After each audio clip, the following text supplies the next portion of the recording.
Hello दोस्तों, स्वागत है आप सभी का आपके अपने चैनल ग्रोमत इंस्टीट्यूट पर।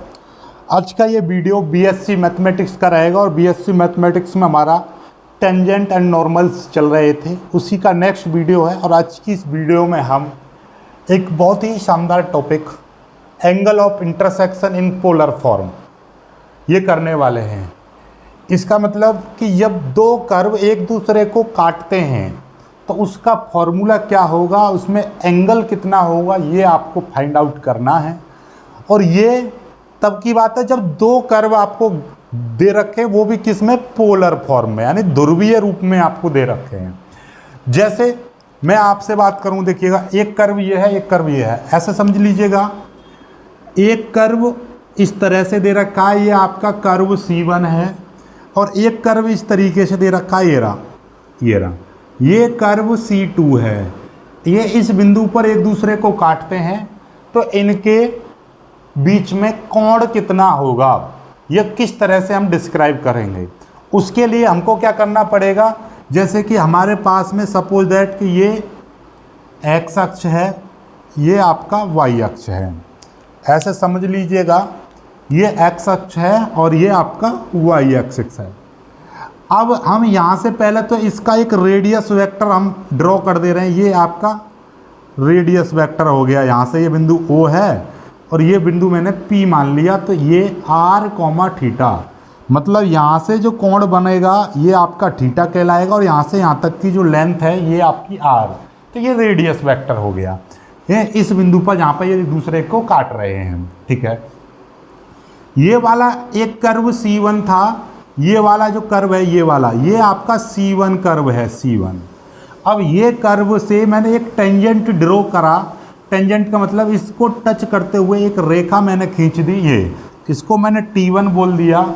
ये आपका एक टेंजेंट हो गया इस तरीके से, ठीक है, ये वाला, ठीक। ये आपका कौन सा कर्व है, इस वाले कर्व के लिए, ठीक है, C1 कर्व के लिए आपका C1, ठीक, चलिएगा।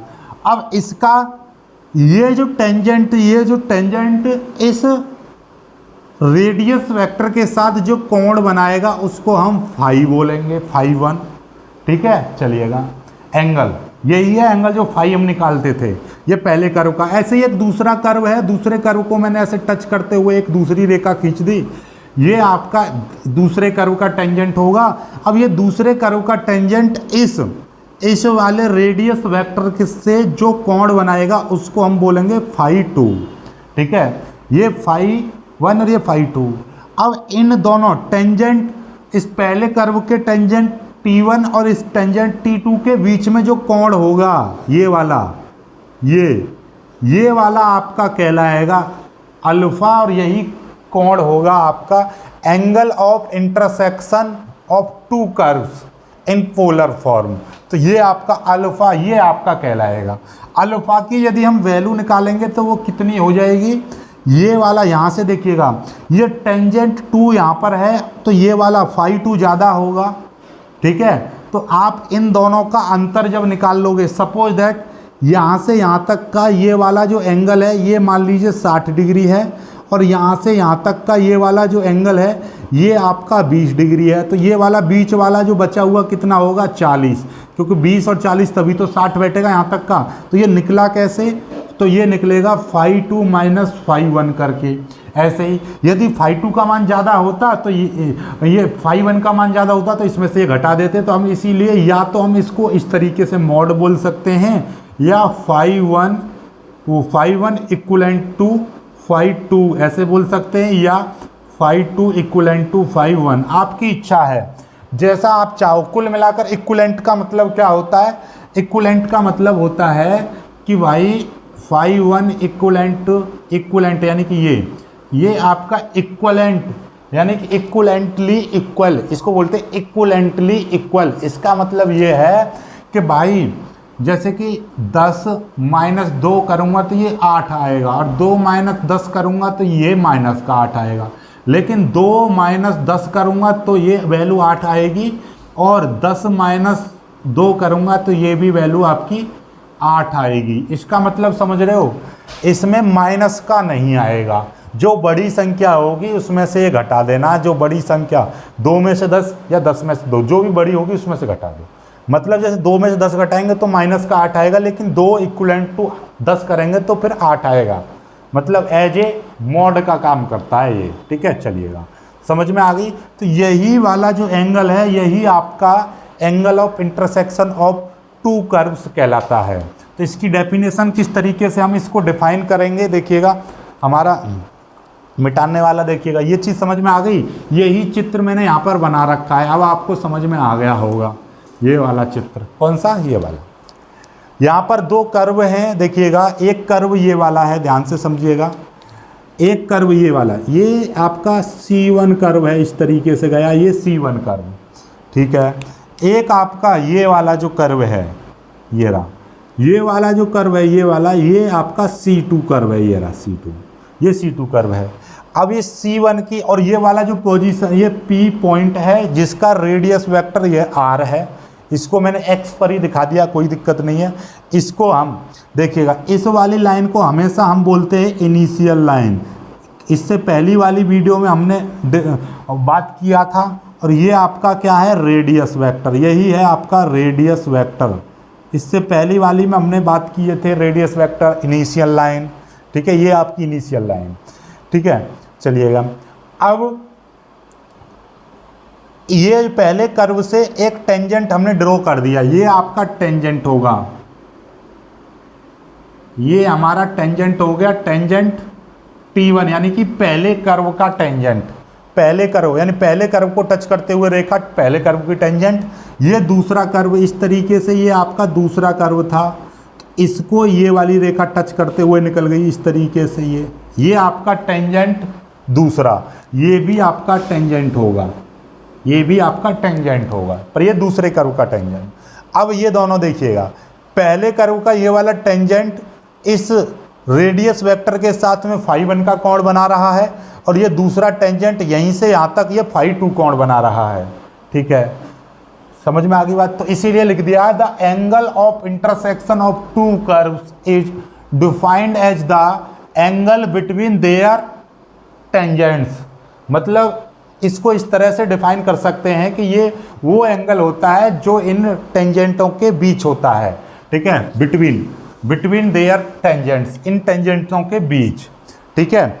अब इसके बाद में हम लिख सकते हैं the angle of intersection of two equivalent to. अब मारा बोली इसको हम और डिफाइन करना चाहें तो हम मान सकते हैं, let the two curve C1 and C2 intersect the point P1। चलिएगा, ऐसे मैं लिखवा दे रहा हूँ, चलिएगा। लेट, इस तरीके से ये आया हुआ क्वेश्चन है इसलिए मैं आपको समझा रहा हूँ इधर। Let curve C1 and curve C2 intersect at the point P and T1 and T2 is the tangents of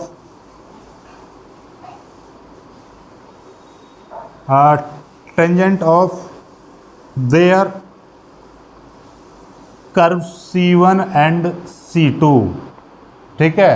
मतलब क्या है कि C1 और C2 कर्व एक दूसरे को बिंदु P पर इंटरसेक्ट करते हैं, और T1 और T2 टेंजेंट हैं देयर कर्व्स, इन कर्व के, यानी कि आपका ये मैंने ब्रैकेट में डाल दिया है, T1 and T2 is the tangents of C1 and C2, इस तरीके से डाल सकते हो। देयर कर्व को मानो बोली इतना लिख दीजिए, tangents of C1 and C2, ये ठीक है। ये C1 और C2 कर्व के टेंजेंट हैं T1 और T2, ठीक है। Then the angle of intersection, then the angle of intersection for this for C1 and C2 curves, या लिख दीजिए for to curves C1 and C2, C1 और C2 के लिए इन दोनों कर्वों के लिए इंटरसेक्शन क्या होगा, इंटरसेक्शन एंगल ऑफ इंटरसेक्शन क्या होगा, अल्फा बराबर φ1 इक्वलेंट टू φ2, या हम इसको दोनों पक्षों में tan ले सकते हैं, tan alpha equal to tan φ1 equivalent to φ2। Equivalent को ऐसा समझो कि ये आपका माइनस का है, तो माइनस है तो इसीलिए हम इसको कितना लिख सकते हैं, ये देखिएगा tan अल्फा इक्वल टू, ये फॉर्मूला हो जाएगा tan φ1 equivalent to tan φ2 upon 1 plus tan φ1 into tan φ2, ये आ जाएगा, यही आपका एंगल हो जाएगा। ठीक है, चलिएगा यहीं से हम इसी तरीके से हम एंगल फाइंड आउट कर लेंगे। अल्फ़ा का मान निकालेंगे तो ये tan इनवर्स आ जाएगा इधर।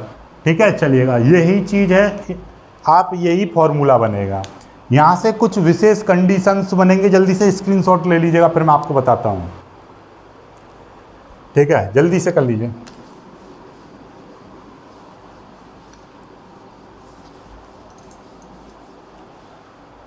इसके नीचे आप लिख सकते हो, यदि अल्फ़ा का मान निकालोगे इसके नीचे लिखना अल्फ़ा बराबर क्या हो जाएगा, tan inverse tan φ1 equivalent to tan φ2 upon 1 plus tan φ1 into tan φ2, इस तरीके से लिख दोगे। ठीक है, यहाँ तक तो कोई समस्या नहीं है। यहाँ के बाद में मैं आपको बताऊँ, यहाँ से दो कंडीशन नोट करके लिख दीजिएगा, नोट करके हम क्या लिखेंगे,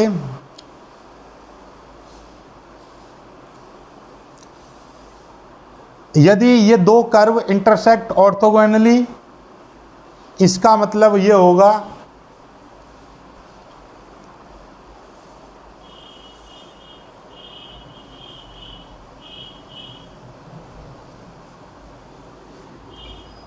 इफ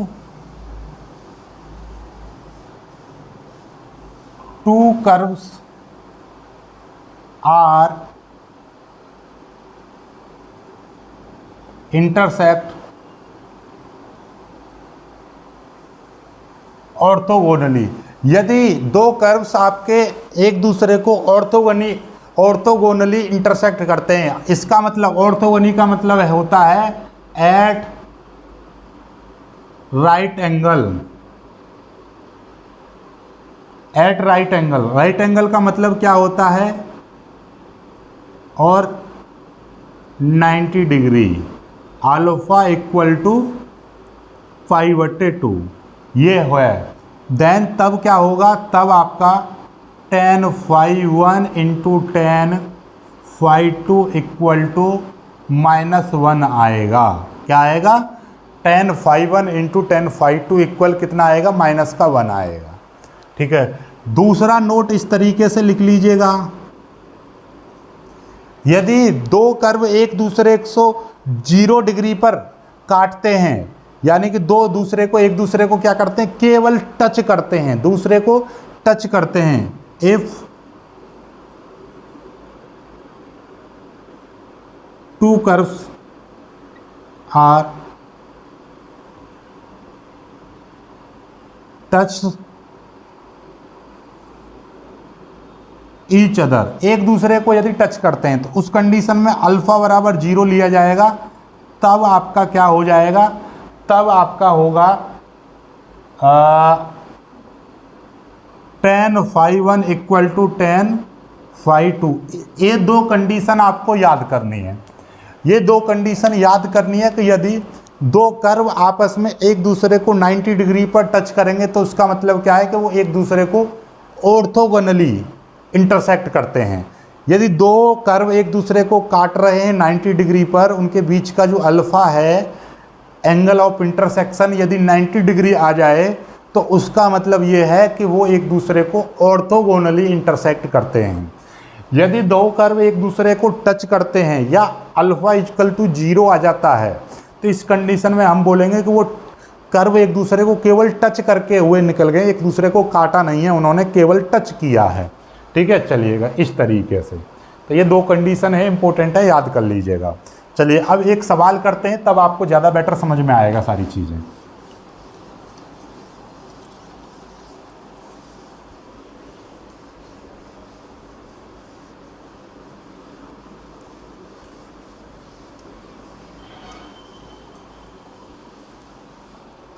अब देखिएगा क्वेश्चन आपको मैं समझाता हूं। एक क्वेश्चन आपको दे रखा है, find the angle of intersection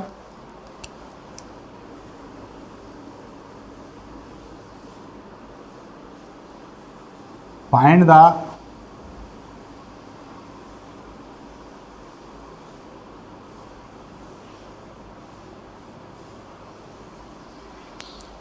the angle of intersection of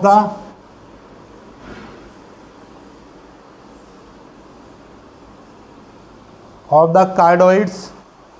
क्या दे रखा है, R बराबर A1 plus cos theta and R बराबर B1 माइनस कॉस थीटा। ये 2 आपको कार्डोइड दे रखे हैं और इन दोनों कार्डोइड के इंटरसेक्शन का एंगल आपको फाइंड आउट करना है। कभी कभी यही क्वेश्चन आपका इस तरीके से आ जाता है, so that the cardoids intersect at the right angle। यही क्वेश्चन इस तरीके से आ जाएगा, so that the cardoids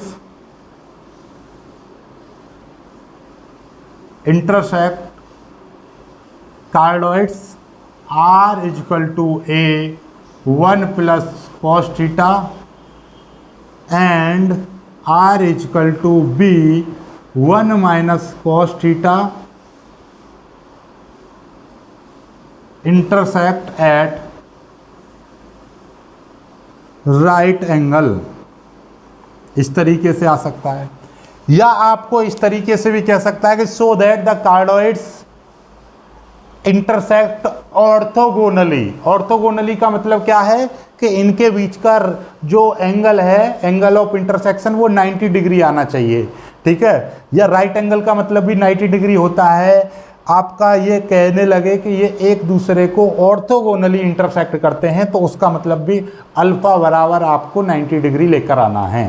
तो ये क्वेश्चन इस तरीके से भी आ सकता है, इस तरीके से। देखिए, Kanpur university, Lucknow university, Kanpur university में 3 बार, लखनऊ यूनिवर्सिटी में 2 बार, बुंदेलखंड यूनिवर्सिटी में 2 बार, काशी यूनिवर्सिटी में 2 बार, मेरठ यूनिवर्सिटी में 3 बार और आगरा यूनिवर्सिटी में 2 बार। ये आया हुआ प्रश्न है, इंपॉर्टेंट कर लीजिएगा। चलिए इसका सॉल्यूशन करते हैं, बहुत ही प्यार से हम इसको सॉल्व करेंगे। ठीक है, चलिएगा यहाँ से मैं इसका सॉल्यूशन कर रहा हूँ।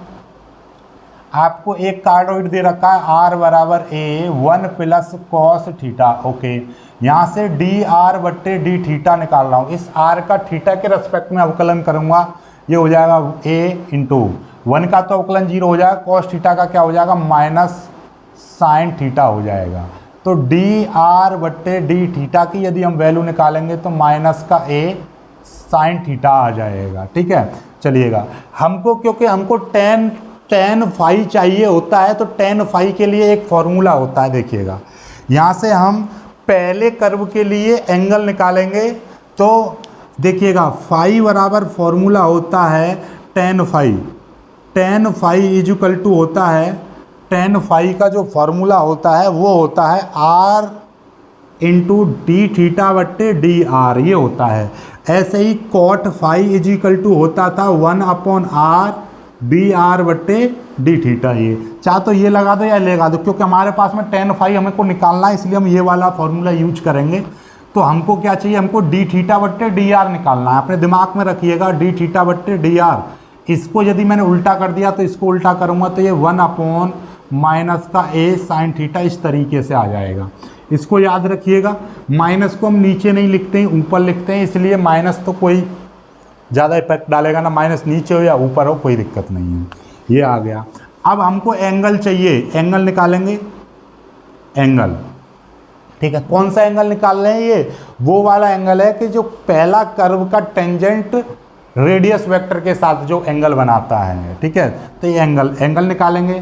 तो एंगल के लिए formula tan phi is equal to R D theta बट्टे डी आर, ये होता है फॉर्मूला।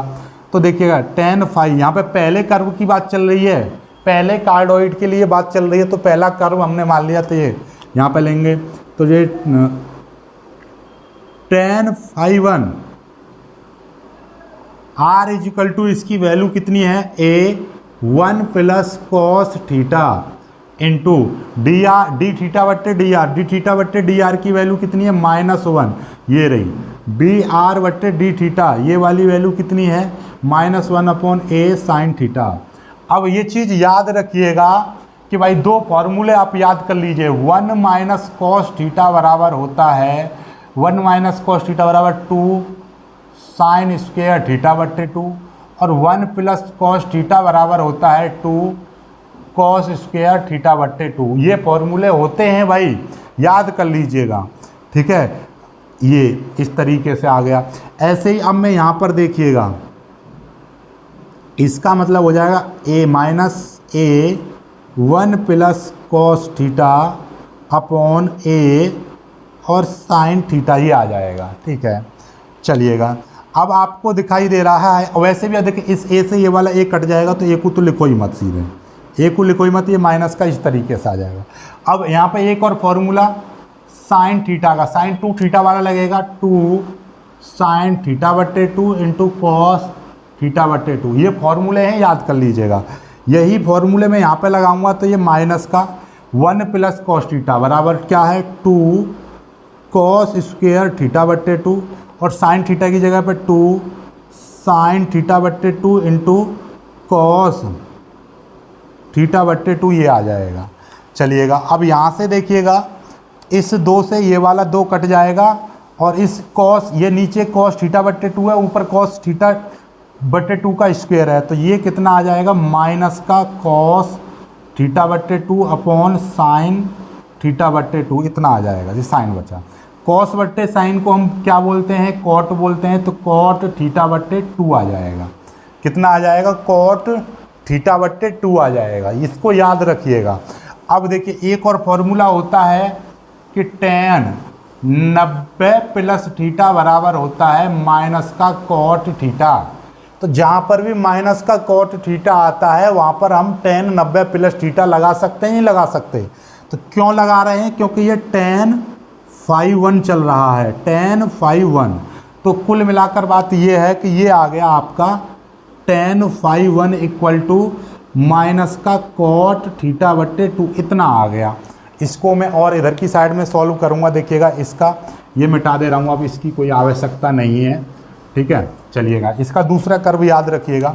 यहाँ के बाद में tan फाई 1 इक्वल टू, देखिएगा ये माइनस का कॉट थीटा, माइनस का कॉट थीटा की जगह पर हम कितना लिख सकते हैं, tan पाई बट्टे 2 प्लस थीटा, थीटा की जगह पर कितना है थीटा बट्टे 2, तो थीटा बट्टे 2 लगा देंगे, ये आ जाएगा। tan से tan कट जाएगा, तो फाई 1 इक्वल टू कितना आ जाएगा, पाई बट्टे 2 प्लस थीटा बट्टे 2, इतना आ जाएगा। इसको याद रखिएगा। अब 4 हम नई लाइन से करेंगे। ये पहला कार्डोइड था, पहला। अब दूसरा 4 कर्व 2, दूसरे कर्व के लिए, दूसरे कर्व क्या था, R equal to B1 minus cos theta, यही था नहीं? यहाँ पर अभी मैंने लिखा था, दो कार्डोइड दो दे रखे थे, पहले कार्डोइड के लिए ये हो गया, दूसरे कार्डोइड के लिए ये। ऐसे यहाँ पे निकालेंगे इसमें निकालेंगे DR बट्टे D थीटा, तो ये B आ जाएगा इंटू, ये कितना हो जाएगा, ध्यान से समझिएगा, 1 माइनस 1 का तो अवकलन 0 हो जाएगा, तो ये इस तरीके से आएगा, 1 का अवकलन 0 माइनस, और कॉस थीटा का माइनस का साइन थीटा हो जाएगा, ब्रैकेट बंद, इस तरीके से आ जाएगा, ये 0 है। तो ये कुल मिलाकर DR बट्टे D थीटा की जो वैल्यू है B साइन थीटा, इतना आ जाएगी, B साइन थीटा। और यहीं से हम D थीटा बट्टे DR की वैल्यू निकालेंगे, D थीटा बट्टे DR की वैल्यू निकालेंगे, तो 1 अपॉन B साइन थीटा इतनी आ जाएगी, क्योंकि इसको मैंने उलट दिया तो इसको उलट देंगे, इसको उलट देंगे तो 1 उल्टा हो जाएगा। ठीक है, चलिएगा, इतनी आ गई वैल्यू। अब यहाँ से आगे और देख ही लीजिएगा, ध्यान से समझिएगा, ये चीज़ आ रही है। यहाँ से बाद में हमको क्या करना है, हमको तो वही निकालना है फॉर एंगल के लिए tan φ2 equal to R D theta बट्टे डी आर, ये हो जाएगा फॉर्मूला, क्योंकि पहला एंगल ये निकाल दिया पहले कार्डोइड के लिए, दूसरे कर्व के लिए दूसरा थीटा। tan φ2 इक्वल आर की वैल्यू कितनी है, b 1 minus cos theta into D theta बट्टे डी आर की वैल्यू 1/b साइन थीटा, ये आ जाएगा। अब देखिएगा, इस b से ये वाला b कट जाएगा और tan φ2 equal 1 minus cos theta upon sine theta, ये आ जाएगा। अब 1 माइनस कॉस थीटा, वही फॉर्मूला 1 माइनस कॉस थीटा का कितना 2 साइन स्क्वेयर थीटा बट्टे 2, ये आ जाएगा। और साइन थीटा की जगह पर ये 2 साइन थीटा बट्टे 2 और कॉस थीटा बट्टे 2, ये आ जाएगा। ठीक है, चलिएगा, अब देखिए 2 से ये 2 कट जाएगा और साइन थीटा बट्टे 2 से ये स्क्वेयर कट जाएगा, तो कितना बचेगा, साइन थीटा बट्टे 2 इंटू अपॉन कॉस थीटा बट्टे 2। साइन बट्टे कॉस क्या हो जाएगा, tan थीटा बट्टे 2 आ जाएगा। ये क्या चल रहा था, tan φ2 चल रहा था, तो मैं यहाँ पे लिख दूंगा tan φ2 इक्वल इतना, tan से tan कट जाएगा तो φ2 इक्वल आ जाएगा थीटा बट्टे 2, ये आ जाएगा, ये आ गया। हमको क्या चाहिए, हमको तो एंगल ऑफ इंटरसेक्शन चाहिए, एंगल ऑफ इंटरसेक्शन, तो वो मैं यहाँ पे निकाल दे रहा हूँ। देखिए यहाँ पे निकाल दे रहा हूँ, चलिए यहाँ पे निकाल दे रहा हूँ एंगल ऑफ इंटरसेक्शन। चलिएगा, अल्फा इक्वल क्या हो जाएगा, φ1 इक्वलेंस टू φ2। φ1 की वैल्यू कितनी है, φ1 की वैल्यू ज़्यादा है, कितनी आई थी, ये रही φ1 की वैल्यू, फाई बट्टे यहाँ पे लिख दे रहा हूँ पाई बट्टे 2 प्लस थीटा बट्टे 2 माइनस, और φ2 की वैल्यू कितनी है, थीटा बट्टे 2। अब आपको दिखाई दे रहा है थीटा बट्टे 2 से थीटा बट्टे 2 कट जाएगा, इससे ये कट गया तो क्या आ जाएगा, पाई बट्टे 2 आ जाएगा, अल्फ़ा बराबर। यही चीज़ हमको लेकर आनी थी। क्वेश्चन क्या था, शुरुआत में क्वेश्चन था, मैं आपको बता दूं पढ़ के, कि find the angle of intersection, तो ये आ गया। और दूसरा वाला क्वेश्चन क्या करके दे रखा था कि सो दैट द कार्डोइड, ये दोनों cardioid intersect at the right angle, तो this is the right angle, तो यहाँ पे लिख देंगे प्रूव्ड, यहाँ पे लिख देंगे प्रूव्ड। क्या प्रूव्ड हुआ है कि proved given cardioids intersect at the right angle. चूंकि अल्फा इक्वल टू 5/2, इसलिए द कार्डोइड्स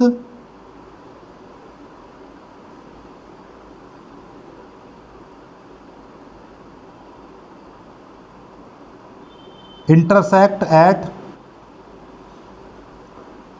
राइट एंगल, इस तरीके से लिख दीजिएगा। ठीक है, इसलिए the cardioid intersect at the right angle, क्योंकि phi is equal to 90 degree आ गया। समझ में आया नहीं आया क्वेश्चन समझ में आया नहीं आया। पहला ये था, इसका अवकलन किया, φ1 निकाला। यदि डायरेक्टली कभी ऐसी आ सकता है कि इस कर्व का सीधे सीधे एंगल निकलवाए तो एंगल ये आ गया। यदि एंगल ऑफ इंटरसेक्शन निकलवाए तो आपको दो कर्व की ज़रूरत पड़ेगी, एक कर्व ये रहा और एक कर्व ये रहा, और इन दोनों का मैंने सॉल्व किया तो यहाँ से φ1 और φ2 की मान निकाला, दोनों का घटा देंगे तो वही आपका क्या निकल आएगा, angle of intersection. I hope कि आपको समझ में आ गया होगा। फिर भी नहीं समझ में आया हो तो कमेंट करना, मैं आपको और करा दूंगा बेहतरीन तरीके से। वीडियो समझ में तो आई गई होगी। लाइक करना, शेयर करना और चैनल को सब्सक्राइब जरूर करना। जय हिंद।